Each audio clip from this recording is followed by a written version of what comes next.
ஒரு பிரச்சனையை எப்படி ஹேண்டில் பண்ணும்? உங்களுக்கு ஒரு பிரச்சனை வருது, எப்படி ஹேண்டில் பண்ண போறீங்க? கண்ணுல பார்த்து ஹேண்டில் பண்ண போறீங்க, தோற்று போவீர்கள். கண்ணுல பார்க்காதீங்க, ஆவியின்படி நடத்தப்படுங்கள். தேவனுடைய வார்த்தையிலிருந்து பிரச்சனைகளை டீல் பண்ணுங்க. தாவீதுக்கு ஒரு பிரச்சனை வந்துச்சுங்க, இஸ்ரவேல் தேசத்துக்கே ஒரு பிரச்சனை வந்துச்சு. தெரியுமா உங்களுக்கு அந்த கதை?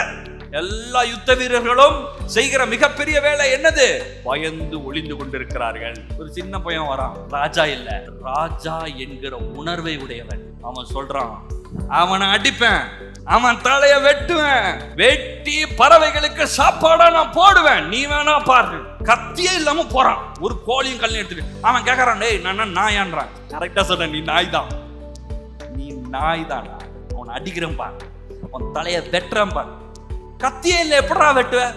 உன்னை வெட்டுவேன் நானு, ஆகாயத்து பிறகு போடுவேன் நானு, உன் தலையை நான் வெட்டுவேன் சொல்லிக்கிட்டே இருந்தான். ஒரு கல் எடுத்து அட்டான் பாருங்க, பொட்டுன்னு விழுந்தான். அதான் சொல்றாங்க, தேவதூதர்கள் பின்னாடி மண்டையிலே தட்டான், தான் கொப்பரம் விழுந்துட்டு இருக்கிறான். அப்படியே இப்படி போட்டு இப்படிதான் விழுந்தான், அப்படி உள்ள இப்படி விழுந்துட்டான். அவன் கத்தி எடுத்து அவன் தலையை வெட்டியாச்சு. சொன்னது நடந்துச்சா? தாவீது சொன்னதின் படியே நடந்ததா? நடந்துச்சு. இன்னைக்கு நான் உங்களை பார்த்து கேட்கிறேன், நீங்க எல்லாம் தாவீதை விட ஒரு பெட்டர் கவர்னன்ட்ல இருக்கீங்க. தாவீது பழைய உடன்படிக்கையில் இருந்தாங்க, இயேசுவின் ரத்தம் கிடையாதுங்க, இயேசு கிடையாது, பரிசுத்த ஆவிலாம் கிடையாது. ஆனா இன்னைக்கு புதிய உடன்படிக்கையின் கீழ் வாழ்கிறீர்கள். நீங்கள் ராஜாக்களுமாய் ஆசாரியர்களுமாய் இருக்கிறீர்கள்.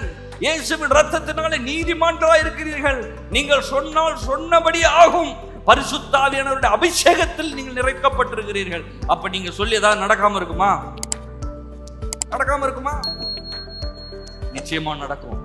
அப்ப நான் இப்ப பண்ண வேண்டியது என்னது சொல்லுங்க? நான் என்ன பண்ண? இப்போ பிரச்சனையை பார்த்து பேச வேண்டும். எல்லாம் சொல்லுங்க, பிரச்சனையை பார்த்து பேச வேண்டும்.